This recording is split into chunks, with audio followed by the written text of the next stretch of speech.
Thank you, Honorable Chair Sagro and the members of the Standing Committee on International Trade for this opportunity to share a human rights perspective. As Executive Director of a not-for-profit advocacy organization, Justice for All Canada, focusing on human rights and genocide prevention, my statement deals with CEPA and FIPA as it closely relates to India, a key region of Indo-Pacific.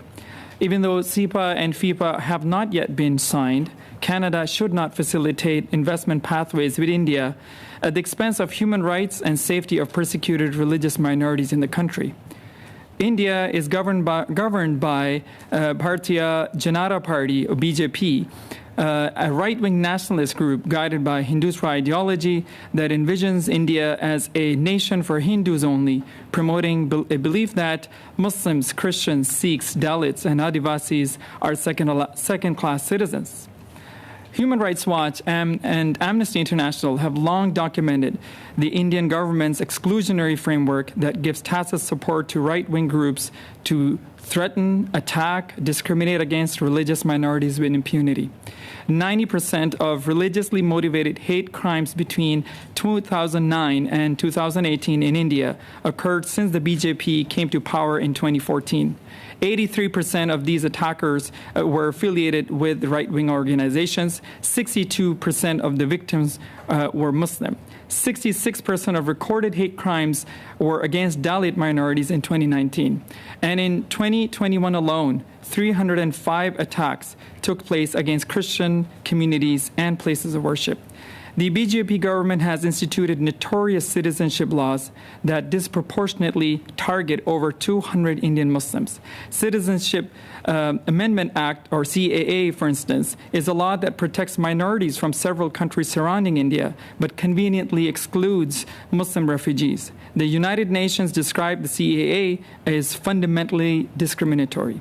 The reason why we don't hear much about this deteriorating human rights condition in India and the occupied Kashmir is because BJP has repressed, raided, harassed, and shut down over 19,000 NGOs in India and Kashmir since coming to power in 2014, and in particular Amnesty International India, which was shut down last year.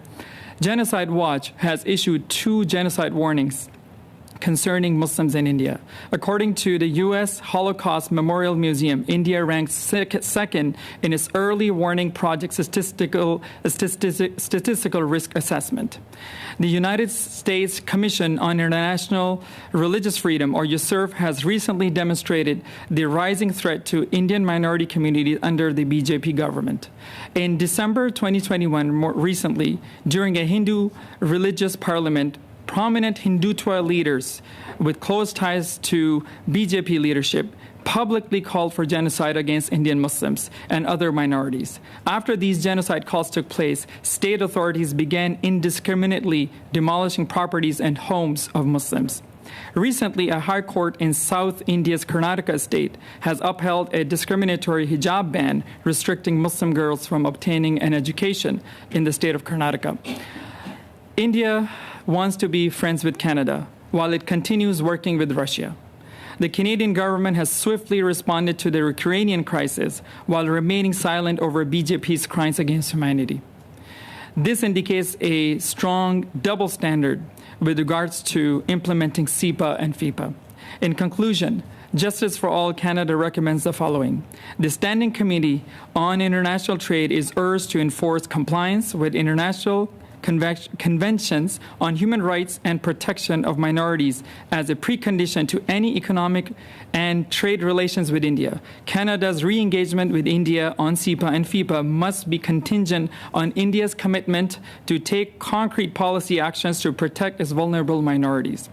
The Standing Committee must ensure that all trade-related conversations and agreements with India involve independent human rights experts and include dedicated human rights chapters and provisions so our bilateral relations are not built at the expense of freedom, justice, and human rights of persecuted minorities in India.